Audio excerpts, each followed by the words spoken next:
Hey everyone, Morgan here, talking about Album of the Week. Now, on July 20th, 1969, Apollo 11 touched down on the moon.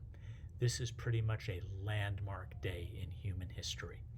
It is, in fact, the first memory I have from my lifetime is of watching the moon landing. We were on vacation with my family, and I remember the room we were in, what everything looked like vividly, just amazing memories. And this event inspired a lot of music. Specifically, what we're going to focus on today is an album by the Moody Blues called To Our Children's Children's Children. Now, the Moody Blues were masters of the prog rock album oriented, tells a story, concept album approach to music. They had nailed it with Days of Future Past, and then with In Search of the Lost Chord, and even the follow-up to that on The Threshold of a Dream. So they were on a run. They were doing well. And they watched this event and were really inspired and almost immediately hammered out an entire album's worth of material. Very creative time for them.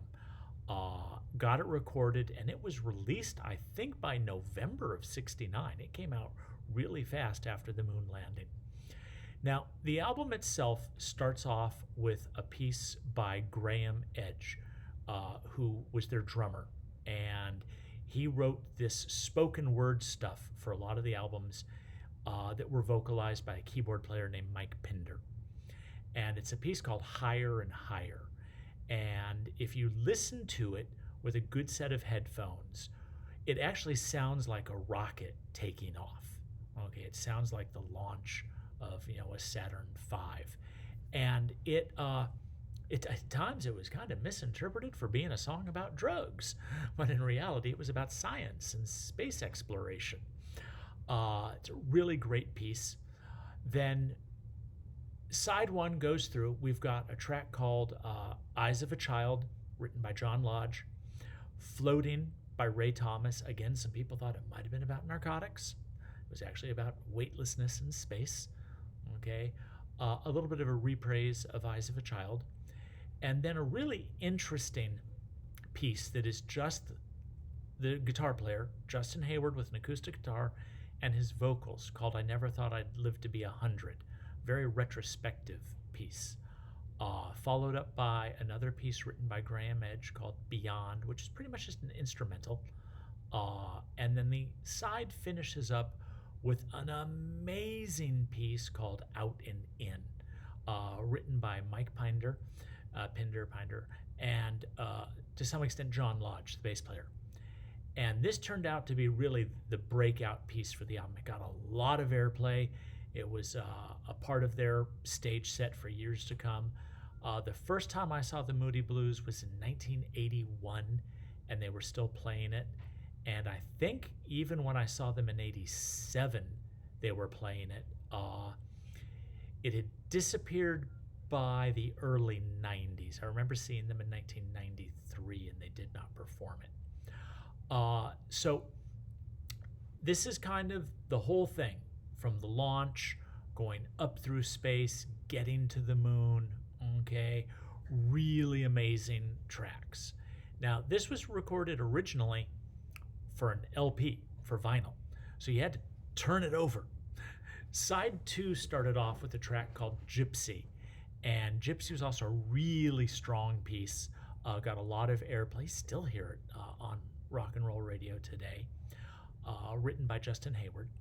They follow up with a track by the flute player Ray Thomas called Eternity Road. In fact, that's pretty much the only piece on the album that he wrote himself.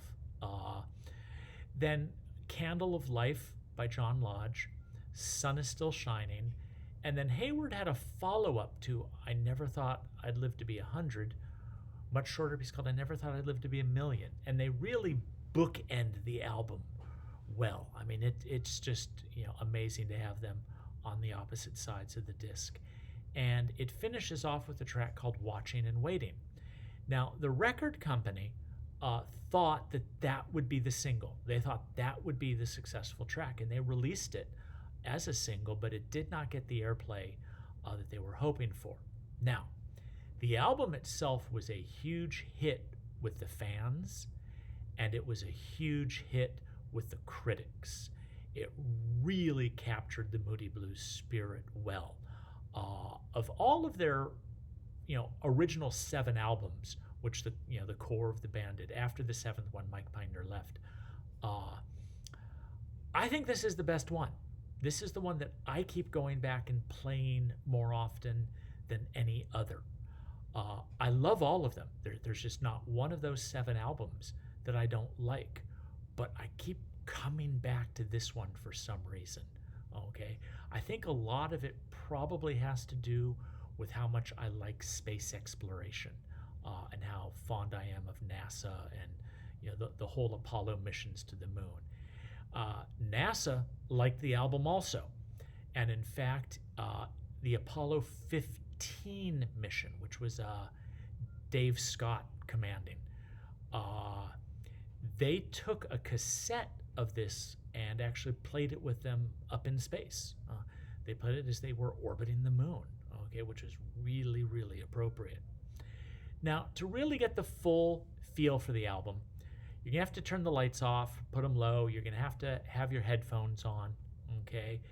And if at all possible, find one of the remastered versions of it to get the full effect. If you're lucky enough to find an original vinyl, man, there was just something amazing about listening to this album on vinyl. You're going to have a couple, pops and hisses when you go through it, but it was just a really great experience. Okay, so we've talked about the Moody Blues before. Okay, we focused on other albums. This was not their breakthrough, but man, this was a strong entry into their catalog. It's called To Our Children's Children's Children. Okay, came out in November 1969. Okay, check it out. Thanks for tuning in. This is Morgan, signing off.